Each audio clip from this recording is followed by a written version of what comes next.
말씀 보겠습니다. 오늘 하나님께서 우리에게 주시는 말씀 신약성경 히브리서입니다. 신약성경 히브리서 11장 8절에서 12절입니다. 다 찾으신 줄 알고 제가 하나님 말씀을 받들어 읽도록 하겠습니다. 이것은 살아계신 하나님의 말씀입니다. 귀 기울여 들으십시오. 믿음으로 아브라함은 부르심을 받을 때에 순종하여 장래의 유업으로 받을 땅에 나아갈새 갈 바를 알지 못하고 나아갔으며 믿음으로 그가 이방의 땅에 있는 것 같이 약속의 땅에 거류하여 동일한 약속을 유업으로 함께 받은 이삭 및 야곱과 더불어 장막에 거하였으니 이는 그가 하나님이 계획하시고 지으실 터가 있는 성을 받았습니다. 믿음으로 사라 자신도 나이가 많아 단산하였으나 잉태할 수 있는 힘을 얻었나니 이는 약속하신 이를 미쁘신 줄 알았습니다.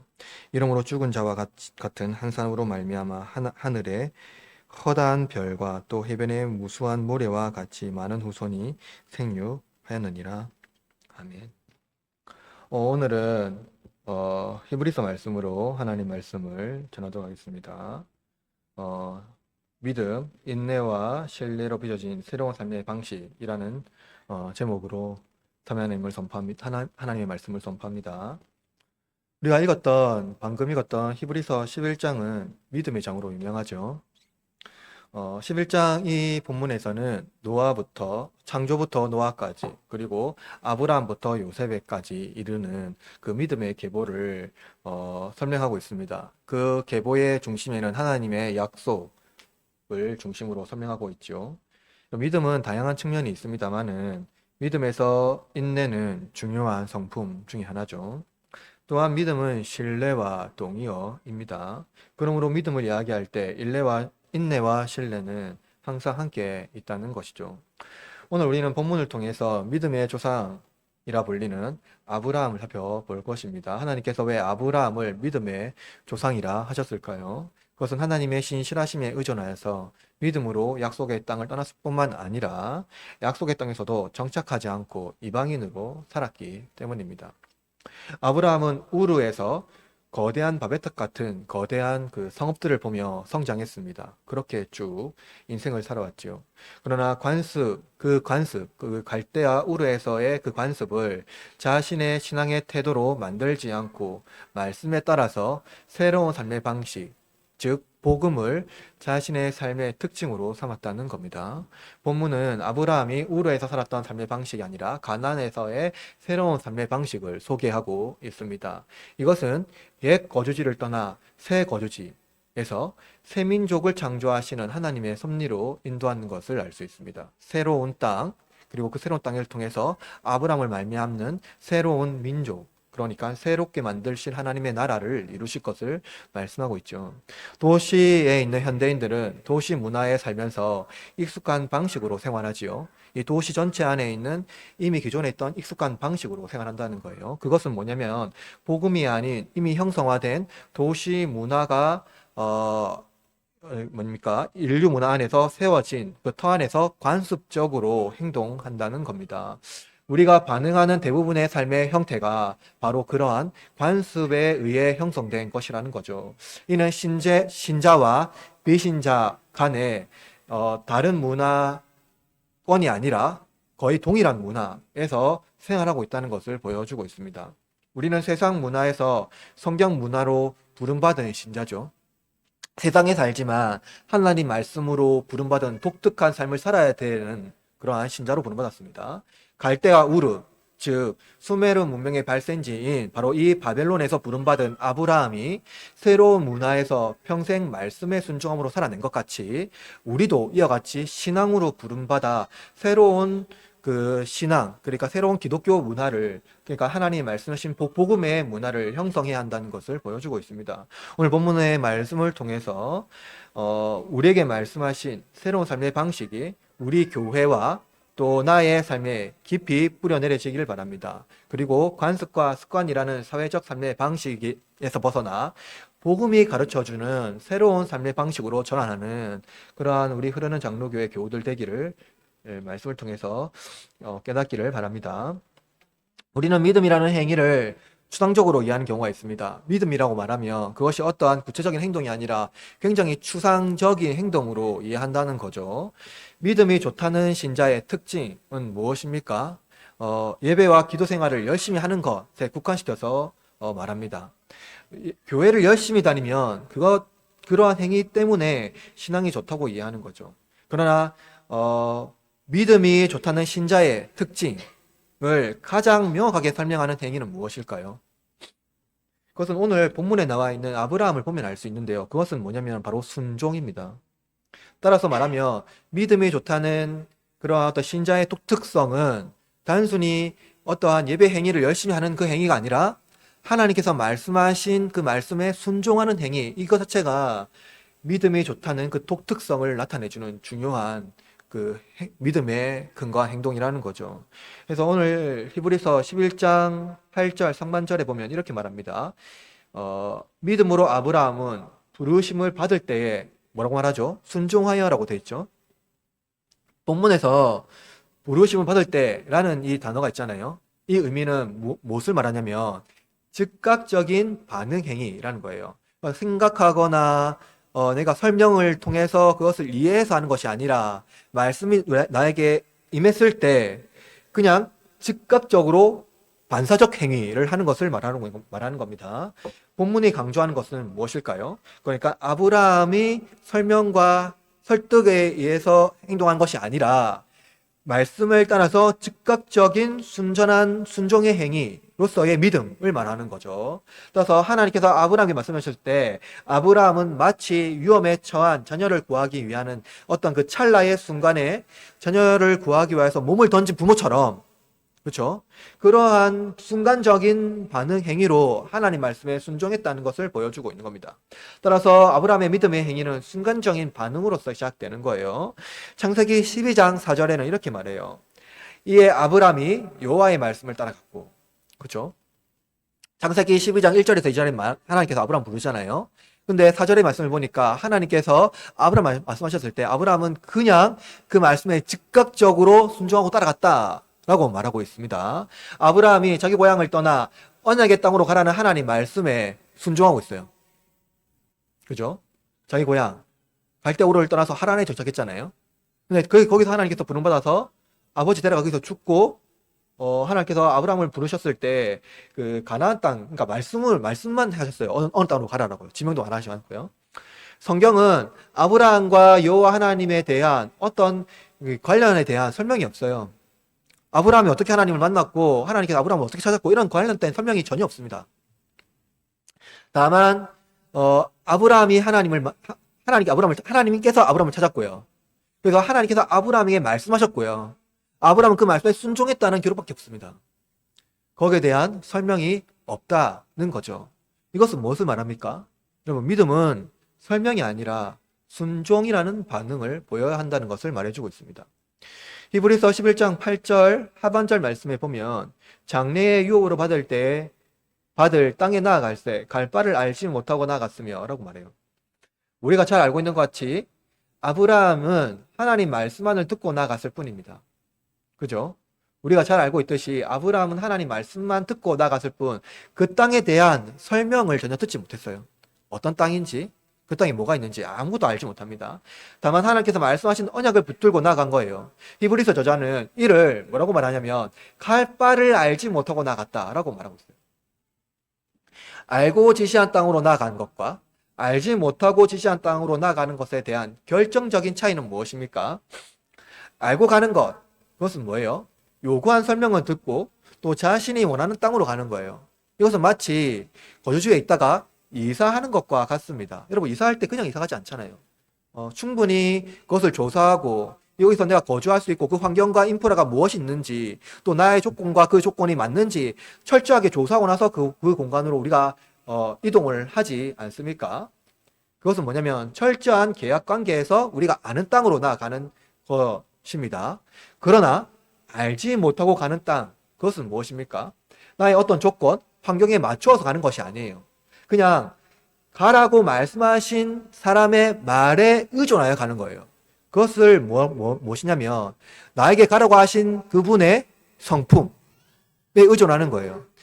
그분이 나라고 가라가셨으니까 그분이 나에게 선한 분, 선한 사람, 선한 존재라는 것에 대한 확실한 신뢰와 믿음이 있어야만이 알지 못하고 나의 상황과 환경의 조건을 따지지 않고 갈 수가 있는 거라는 겁니다.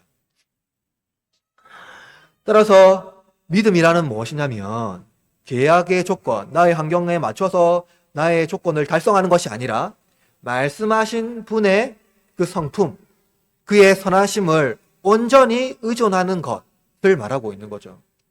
당시 히브리서를 읽고 있는 독자들, 그죠? 당시 1세기 당시에 이 히브리서를 읽고 있는 독자들은, 그리고 저와 여러분은 하나님께서 아브라함에게 언약하신 땅이 무엇인지 알고 있어요. 적어도 이 책을 읽고 있는 그 당사자들은, 그리고 우리들은 하나님께서 아브라함에게 무엇을 말하고 있는지 다 알고 있습니다. 그럼에도 불구하고 그 땅으로 가기를 우리는 어떻게 합니까? 종종 망설여요. 왜냐하면 그 땅에 들어가기에는 포기할 것이 너무나도 많다고 생각하기 때문입니다. 실제로 포기해야 될 것이 우리에게 나타나기 때문이죠. 환경과 조건을 생각하지 않아야 될 때가 있다는 겁니다. 그런데 여러분, 오늘 본문에서 이 저자가 소개하고 있는 한 사람, 아브라함은 그냥 같습니다. 그는 선전한 믿음으로 하나님의 약속과 선하심을 의지하며 갔습니다. 아브라함은 여기서 또한 멈추지 않습니다. 그의 의로움은 9절에서 더욱 알 수 있는데요. 오늘 본문 히브리서 11장 9절 말씀 읽어볼까요? 11장 9절 시작. 믿음으로 그가 이방의 땅에 있는 것 같이 약속의 땅에 거류하여 동일한 약속을 유업으로 함께 받은 이삭 및 야곱과 더불어 장막에 거하였으니. 여러분, 그거예요. 아브라함이 하나님 약속하신 땅에 거주했어요. 그죠? 거주했어요. 근데 그 땅의 주인, 그러니까 하나님께서 말씀하셨으니까 그 말씀하신 분이 그 땅의 주인이라는 것을 내포하고 있는 거잖아요. 그죠? 내가 말씀하신 그 땅으로 가라 했으니까요. 그렇다면 적어도 아브라함도 말씀하신 그분의 성품을 같이 갔으니까 그 땅의 주인처럼 살아야 되는 거 아니겠습니까?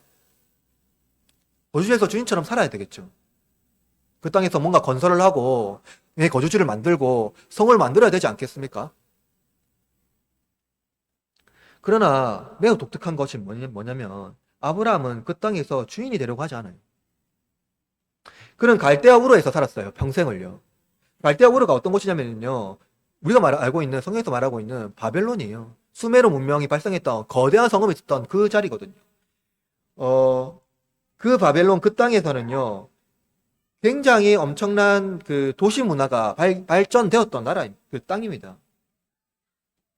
그 땅에서 평생을 살았던 이 아브라함이요, 새로운 땅에 거주하면서 거대한 성읍을 건설하고 자기 욕망을 이룰 만한 건축물을 통해서 그것은 이제 자기가 생각하는 그런 새로운 문명을 보여주고 싶은 욕망이 없었을까요? 과거에 살았던 그 삶의 방식을 완전히 단절할 수는 없지 않습니까? 그런데 그가 거주했던 곳은 어디입니까? 장막입니다. 아브라함 약속의 땅에서 이방인과 같이 집을 짓지 않고 거류민으로 살았어요. 거류민으로요. 여러분, 아브라함은요, 원래 유목민이었습니까? 원래 목축업을 하는 그러한 삶을 평생 살았던 사람입니까? 많아요. 그렇지 않습니다.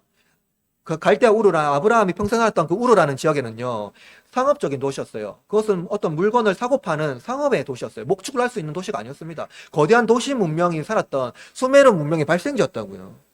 그렇다면 아브라함은 왜 익숙하지 않은 목축업을 하며 유목민처럼 천막에 거주하면서 살았을까요? 13절 말씀해 볼까요? 13절, 본문 13절. 시작. 이 사람들은 다 믿음을 따라 죽었으며 약속을 받지 못하였으되 그것을 멀리서 보고 환영하며 또 땅에서는 외국인이나 나그네임을 증언하였으니. 여러분, 아브라함과 이삭과 그리고 야곱, 믿음으로 살았던 조상들이죠. 조상들이라고 우리는 말해주고 있습니다. 이들의 믿음이 무엇인지 히브리서 기자가 설명하고 있는데요. 무엇이냐면, 약속을 받지 못했을 때, 그죠? 약속을 받지 못했을 때, 그것을 멀리서 보고 환영하였다라고 해요. 약속을 받지 못했다는 것은 약속을 모른다는 것은 아닙니다. 실제로 약속을 완전히 자기 것으로 취하지 못했다는 겁니다. 근데 멀리서 봤다고 말해요.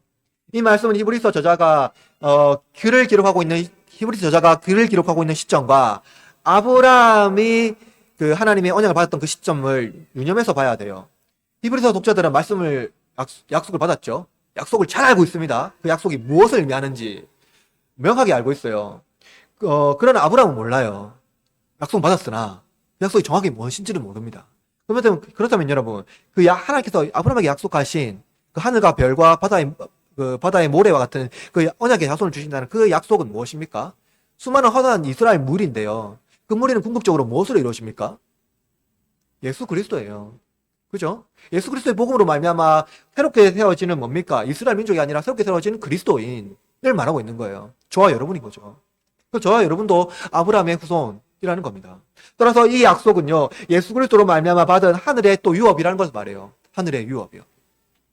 11절은 이 사람들이 다 믿음을 따라 죽었다. 그러나 약속을 받지 못했을 때 그것을 멀리서 보고 환영하였다라고 말해요. 이는 믿음의 조상을 기록한 히브리서 11장의 말씀 전체를 우리가 알아야 되는데요. 그것은 무엇이냐면 하나님의 약속을 말씀으로 받았을 뿐 말씀이 육신 되신 그리스도를 보지 못했다는 것을 말해주고 있습니다. 우리는 종종 그리스도가 오시기 전에 구약 백성들 있잖아요. 구약 백성들. 그들은 예수 그리스도를 보지 못했기 때문에 어떻게 구원받았는지에 대한 궁금증을 가지고 있습니다. 이들은 어떻게 구원받았을까요?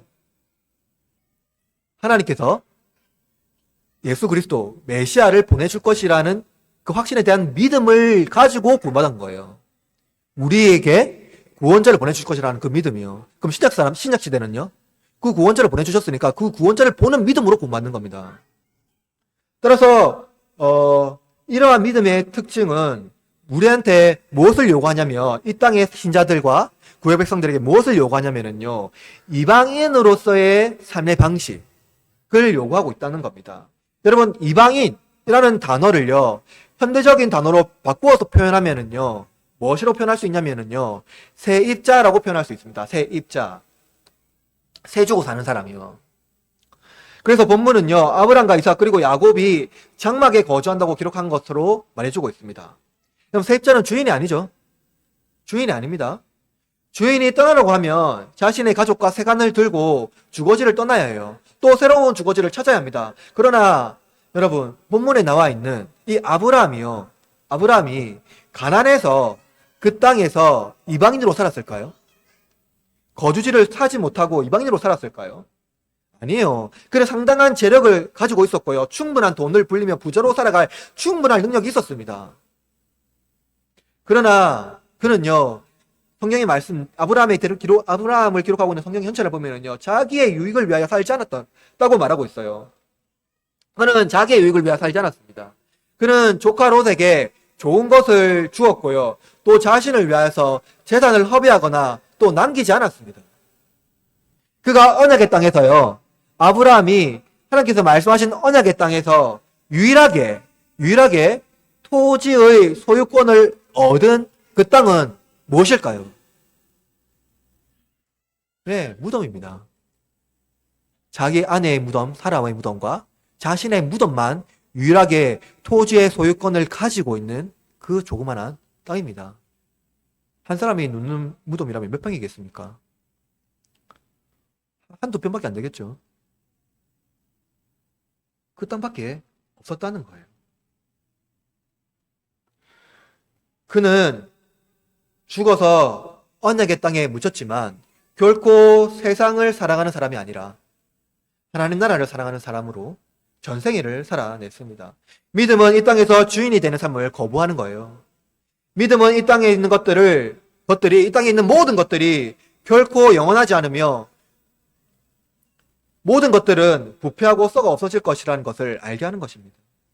그래서 히브리서 기자는요, 11장 1절에 이렇게 기록합니다. 11장 1절에 믿음은 바라는 것들의 실상이요 보이지 않는 것들의 증거니. 여러분, 우리가 살아가는 모든 것들, 그 썩어질 것들을 사랑하는 마음을 여러분 버리셨으면 좋겠습니다. 여러분, 19세기 프랑스 미식가 여러분 아마 잘 모를 수도 있는데요. 브라야사 바랭이라는 사람의 인물이 있는데요. 혹시 들어봤습니까? 당신의 먹는 것이 곧 당신이다. 다이어트를 많이 하는 사람은 들어봤을 겁니다. 그죠? 당신이 먹는 것 당신이다. 고기를 먹으면 고기가 되고요. 채소를 먹으면 채소가 된다. 이 말입니다. 근데 그는 어떤 의미로 말했는지 정확히 알 수는 없지만, 고대, 어떤 그 뭡니까? 회의주의 어떤 그 철학에서는요, 이렇게 말해요. 결국 인간이 먹는 것은 배설물이 될 뿐이라는 무용론을 의미하는 것으로 볼 수도 있을 겁니다. 먹는 것은 결국 배설물이 된다. 현대 프랑스 철학자 라캉이라는 인물인데요. 그는 이렇게 또 말했어요. 사자의 욕망이 나의 욕망이다 라고 말했어요. 무슨 말입니까? 이것을요, 인간의 모든 삶에서 욕망을 제거할 수 없다라고 말하고 있어요. 인간이 살면서 신자라고 해서 욕망을 제거할 수 없다는 거예요. 여러분, 이 현대 철학, 현대 이제 유명한 어떤 미국의 신학자인 제임스 스미스라는 인물이 있는데요. 그가 또 프랑스 사람들이 말했던 이 말을 조합해서 이렇게 말했어요. 패러디를 해서요. 내가 욕망하는 것이 곧 나다. 라고 말했어요. 패러디를 해서. 우리가 사랑하는 것, 우리는요, 사랑하는 것을 위해서 평생을 쏟아 붓는다면 우리는 결코 그것들의 주인이 아니라 노예가 될 거라는 겁니다. 이 땅에 살면서 우리가 사랑하는 모든 것들, 그것이 돈이든 명예든 외모든 무엇이든 간에 그것을 위하여 평생을 쏟게 된다면 우리는 그것들의 주인이 되는 것이 아니라 노예가 될 것이라고 말하고 있어요. 오늘 본문의 말씀으로 빗대 말하면 이겁니다. 우리가 주인이 되려고 한다면 결코 주인이 될 수 없다는 겁니다. 우리는 이방인이 되려고 하지 않고 주인이 되려고 평생을 살아갑니다. 그러나 아브라함과 같이 세상의 이방인이 된다면 하나님은 그를 하나님 나라의 주인으로 삼아 주실 것입니다. 세상의 주인은 자신을 위하여 아무것도 남길 수 없어요. 그러나 이방인으로 살아간 아브라함은 자기를 위하여 남긴 것이 있습니다. 그것은 무엇입니까? 그는 믿음을 남겼습니다. 우리가 세상에 남겨야 할 것, 그것은 무엇입니까? 그것은 오직 믿음입니다. 우리가 욕망할 대상, 그것은 오직 하나님이죠. 하나님을 욕망하는 것, 그것은 세상을 주인으로 살아가는 것보다 훨씬 더 중요합니다. 그러므로 세상에서 이방인으로 살되 하나님 나라의 주인으로 살아가시기를 바랍니다. 그렇다면 여러분, 아브라함이 장막에 거주하면서 간절히 바라던 거주지는 어디였을까요? 오늘 본문 11장 10절 말씀을 볼까요? 10절의 말씀. 이는 시작. 이는 그가 하나님이 계획하시고, 그렇죠. 10절에 보면 하나님이 계획하시고 지으실 터가 있는 성이라고 말하고 있는데요. 이 10절의 말씀과 9절에 있는 장막은 너무나 대조되죠. 장막은 한시적이고 떠나야 될 거주지라면 하나님이 계획하시고 지으실 터가 있는 성은 영원한 거주지입니다. 비교할 수 없는 거주지죠. 그리고 이 성은 아브라함이 하나님의 계획을 바라본 것이라고 말하고 있어요. 성경은 그 성을 하늘의 예루살렘, 새 예루살렘이라고 말해요. 히브리서 12장 22절에는 이렇게 말합니다. 너희가 이른 곳은 시온산과 살아계신 하나님의 도성인 하늘의 예루살렘 이라고 말하고 있고요. 요한계시록 21장 2절에 이렇게 말합니다. 또 내가 보매 거룩한 성, 새 예루살렘이 하늘로부터 하늘에서 내려오니 그 준비한 것이 신부가 남편을 위하여 단장한 것이라. 아브라함이 바랐던 것은 바벨론과 같은 새로운 세상의 거대한 세상의 왕국을 건설하는 것이 아니라 하늘에서 내려올 하늘의 도성이 새 예루살렘이었습니다. 하나님께서 언약하신 땅은요, 가나안 땅이 아니라 세상에 임할 하나님의 나라라는 거예요. 히브리서 13장 14절은 이렇게 말합니다. 우리가 여기에는 영구한 도성이 없으므로 장차 올 것을 찾나니 라고 말했어요. 이곳에는 영원한 도성이 없고 장차 올 것을 찾는다라고 말하고 있어요. 히브리서 기자가요. 여러분, 그렇다면요, 이 도성은 무엇을 말하는 것일까요? 이 도성은요, 그리스도께서, 예수님께서 오시면 하나님께서 이루실 그 하나님 나라를 말하고 있는 거예요. 예수님께서 오시면. 그러므로 우리는요, 여기서 말하고 있는 그 하나님 나라를요, 종종 신자들은요, 이 하나님 나라를 추상적인 개념으로 이해하는 경우가 있는데요. 그럼 추상적으로 개념으로 이해하게 되면은 철학자들이 말하는 그런 어떠한 그 개념의 나라로 이해할 수가 있습니다. 그런 나라가 아니에요. 우리는 영원히 사는, 영혼만 사는 그런 나라를 꿈꾸는 사람들이 아닙니다. 우리가 사는 나라는, 우리가 기대하는 하나님의 도성은 어떤 나라입니까? 하나님께서 예수 그리스도로 말미암아 새 인류로 세워질 하나님의 나라를 말하고 있는 거예요. 그래서 이 하나님 나라는 무엇을 말하고 있을까요? 예수 그리스도께서 말씀하고 있는 새 인류는 무엇입니까? 그는 에베소서에서 더 하나도 잘 나와 있거든요. 예수 그리스도로 말미암아 이방인과 유대인의 담을 허물었다고 말하잖아요. 그리고 새 인류를 만들었다고 말하거든요. 그것이 무엇이냐면요. 새 인류는 그리스도인이에요. 예수 그리스도 안에서 새롭게 난 그리스도인이요. 그 그리스도인을 통하여서 세워질 하나님 나라는 무엇일까요? 그러면 예수 그리스도로 몸을 허물어서 세우신 하나님의 교회입니다. 성경은요, 하나님 나라와 세상 나라를 대조하여서 말하고 있어요. 아구스티누스라는 고대 교부는요, 그에 져서 신국론에서 이렇게 말하고 있어요. 뭐라고 말하냐면요, 로마와 교회를 비유하여서요, 두 도성을 말해요. 아구스티누스 당시에 로마 제국은요, 거대한 제국이었거든요. 멸망하지 아니하는 영원한 제국이었습니다. 당시 제국은요. 그리고 그에 비하면 좀 하늘의 도성, 하나님의 나라를 또한 말하고 있어요. 아구스티누스 당시에요. 이 로마 제국이요, 소로마 제국이요, 멸망당하거든요. 서방 제국에서 멸망을 당합니다. 그래서 아구스티누스가 무엇을 봤냐면요, 로마와 같이 아무리 강력한 세상의 권세를 가지고 있는 나라라고 하더라도 결국 멸망한다는 거예요. 여러분, 역사상 가장 거대한 제국을 형성했던 제국들이 많이 있습니다. 무엇이 있습니까? 애굽이 있었고요. 이집트죠. 그리고 아수르, 맞죠? 아시리아라고 아수르, 시리아라는 그죠? 그리고 바벨론, 그리고 페르시아, 그죠? 그리고 현대에 오면은요, 그 서방에 있는 프랑스, 영국, 해가 지지 않은 나라 영국, 현대는 뭡니까? 또 뭡니까? 미국이라는 거대한 나라예요. 그리고 중국이라는 또 나라예요. 이 나라가 영원할까요? 그 권세가 영원할까요? 그렇지 않습니다. 현대에 있는 나라는요, 결국 멸망하게 돼 있어요. 그러나 그에 비하면은요, 하나님 나라와 하나님의 권세는 어떻겠습니까? 영원합니다. 예수님은 반드시 다시 오십니다. 그래서요, 역사상 그 나라는 흔적도 없이 사라졌습니다. 이에 비해서요, 히브리 저자는요, 하나님의 도성을요, 본향과 연결하는데요. 오늘 본문 14절 말씀을 볼까요? 14절. 시작. 그들이 이같이 말하는 것은 자기들이 본향 찾는 자임을 나타냅니다. 여러분, 이는요, 하나님이 계획하시고 지으실 터가 있는 성과 본향을, 그들이 바라는 장소로 이제 연결하고 있습니다. 히브리서 기자는요, 아브라함의 믿음을 세밀하게 보여주고 있거든요. 오늘 히브리서 11장 15절 말씀을 또 읽어볼까요? 15절 시작. 그들이 나온 바 본향을 생각하였더라면 돌아갈 기회가 있으려니와. 그렇죠? 아브라함이 나온 바 본향이 어디입니까? 그것은 어디예요? 갈대아 우르죠. 그죠? 창세기 12장에서 말하고 있는 갈대아 우르입니다. 그것이 고향이죠. 갈대아 우르는요, 기름진 좋은 땅이에요. 너무나도 좋은 땅입니다. 고대 근동 바벨론은요, 수메르 문명이 발생지며 토양과 기후가요, 매우 좋아서요, 곡식과 식물이 풍족한 지역이었어요. 거대한 성은 우리가 말하고 있는 바벨탑을 지었던 엄청난 도시였다는 겁니다.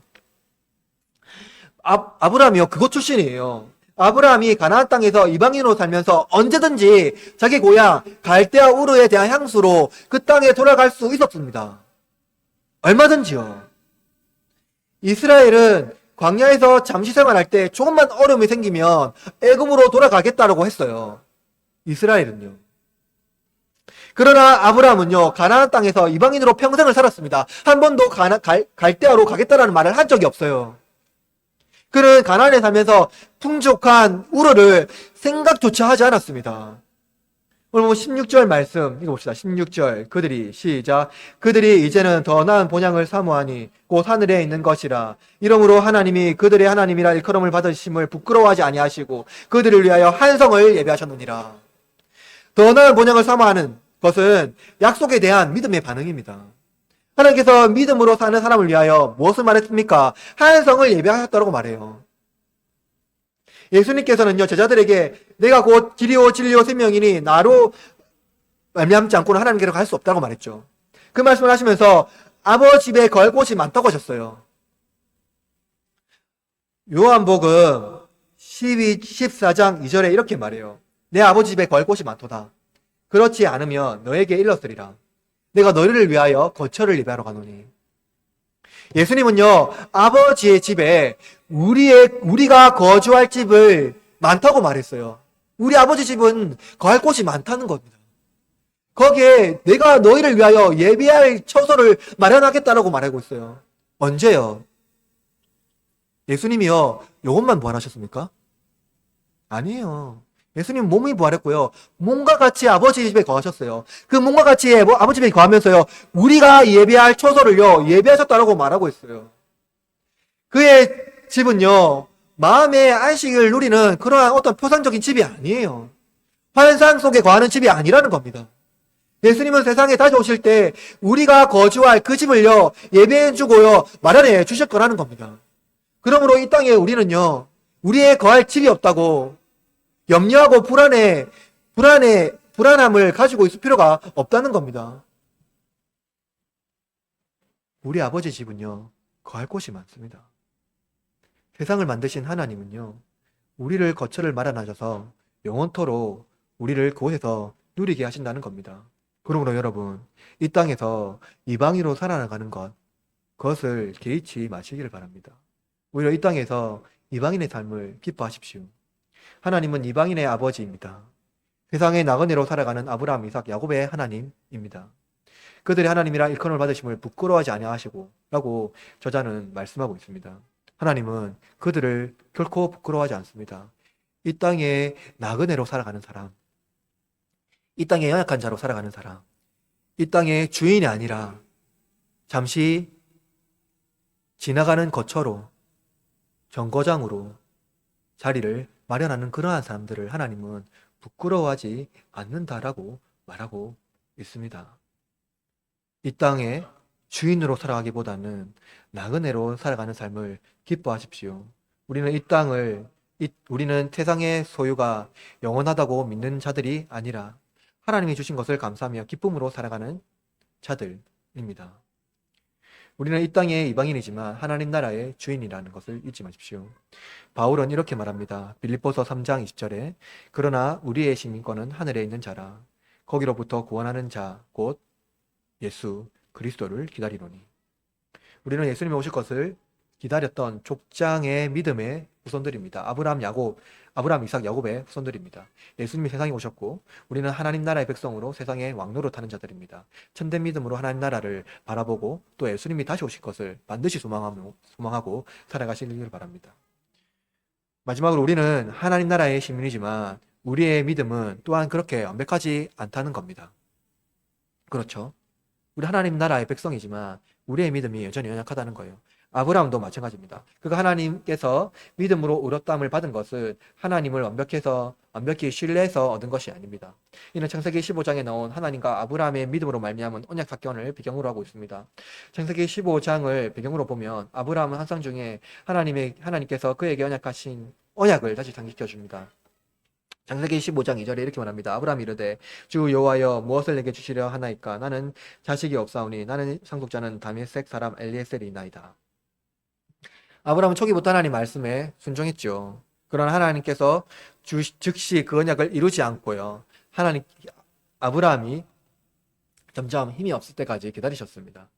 그는 자신의 힘이 빠지기 전까지, 즉 자손을 낳을 생식적인 능력이 있을 때까지 자손이 생기지 아니하면 하나님도 어쩔 수 없다고 생각했을 겁니다. 시간이 지나면 지날수록 하나님에 대한 불신과 염려가 가득할 겁니다. 하나님께서는 불신과 염려가 가득한 아브라함을 밖으로 끌어내고 다시 그의 아브라함의 연약한 믿음을 붙들어 주시죠. 창세기 15장 5절에 이렇게 말합니다. 그를 이끌고 밖으로 나가 이르되 하늘을 우러러 무뼈를 셀 수 있나 보라. 또 그에게 이르되 내 자손이 이와 같으리라. 하나님은 아브라함의 연약한 믿음을 아시고 다시 확신을 일으키시죠.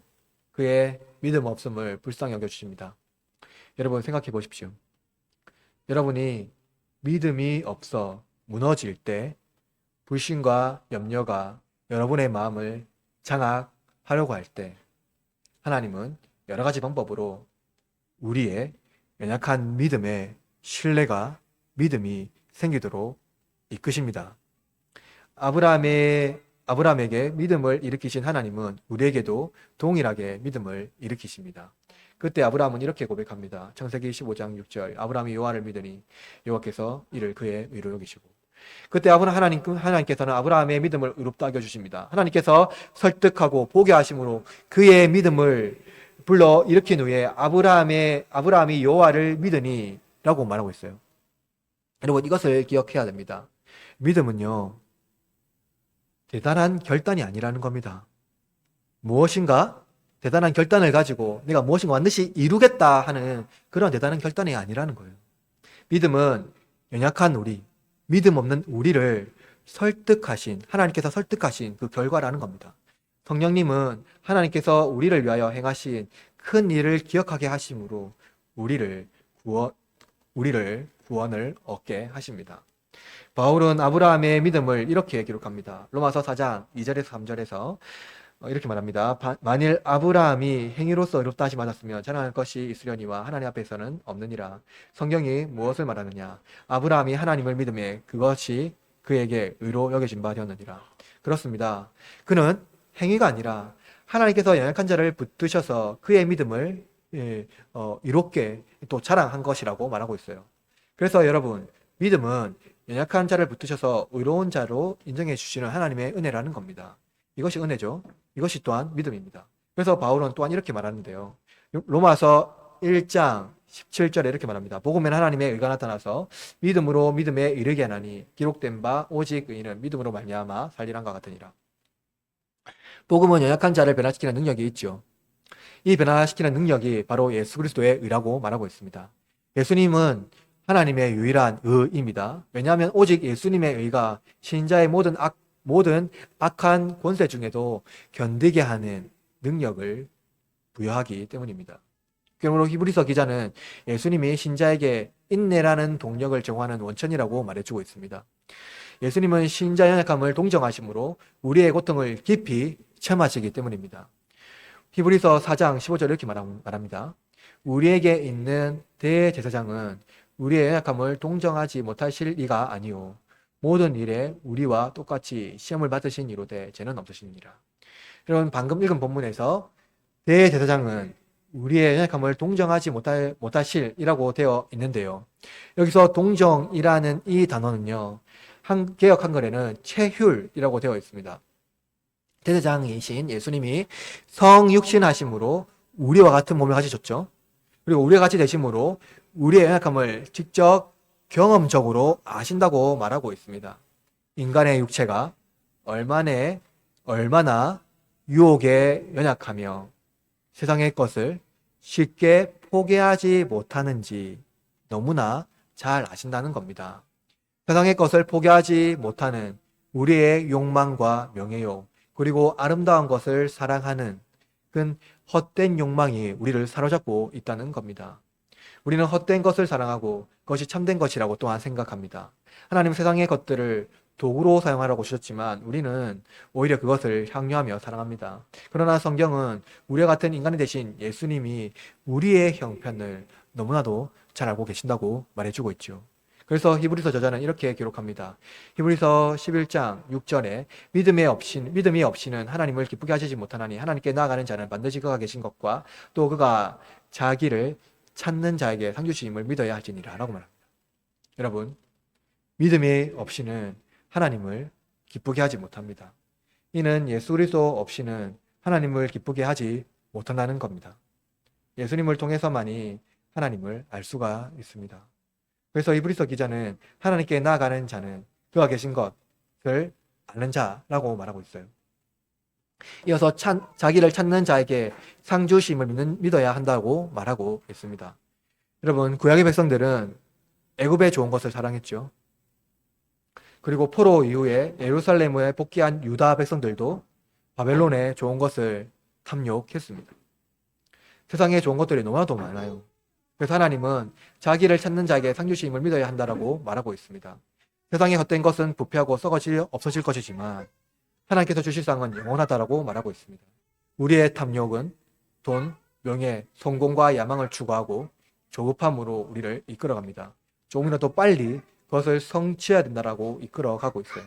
탐욕에 이끌리는 영혼은 인내의 덕을 파괴하고 조급함으로 우리의 마음을 장악합니다. 그래서 하나님께서 주신 고귀함의 그 인내의 덕을 실천하지 못하고 조급함이라는 영혼의 병에 걸려서 하나님께서 주실 상을 기대하지 못하고 세상에 주는 헛된 영광을 위하여 살게 한다는 겁니다. 조급함이라는 영혼의 질병은 애굽의 고기와 바벨론의 보화가 영원할 것으로 생각하는 반면 하나님께서 주실 상을 기대하지 않습니다. 여러분은 어떻습니까? 이러한 삶의 방식은 애국과 바벨론의 삶의 방식이죠. 거대한 도시 문화에서 세상에 주는 것들을 사랑하고 금은 보화를 나의 것으로 소유 삼아 자신의 힘을 과시하려는 삶의 방식이라는 겁니다. 이들은 자기 힘을 신으로 섬기는 자들입니다. 그들은 자기 능력으로 이 땅에 좋은 것을 착취하며 살아갑니다. 그렇다면 하나님은 왜 신자에게 세상에서 이방인의 삶으로 살아가라고 말씀하실까요? 그것은 우리의 영혼에 인내라는 덕을 훈련하심으로써 조급증에서 벗어나게 하기 위함입니다. 인내를 훈련하심으로 새로운 삶의 방식으로 신자를 빚어 가시기를 원하신다는 것이죠. 이것이 하나님께서 복음으로 신자를 훈련하는 방법입니다. 신자는 의를 위하여 고난을 받죠. 의로운 삶을 살려고 하는데 고난을 우리는 받습니다. 의를 실천하는데 칭찬이 아니고 고난을 받습니다. 그러나 신자의 고난은 영혼의 보석입니다. 신자는 고난을 인내로 극복하기 때문입니다. 오늘 히브리서 11장 28절 말씀을 한번 읽어볼까요? 히브리서 11장 28절 시작.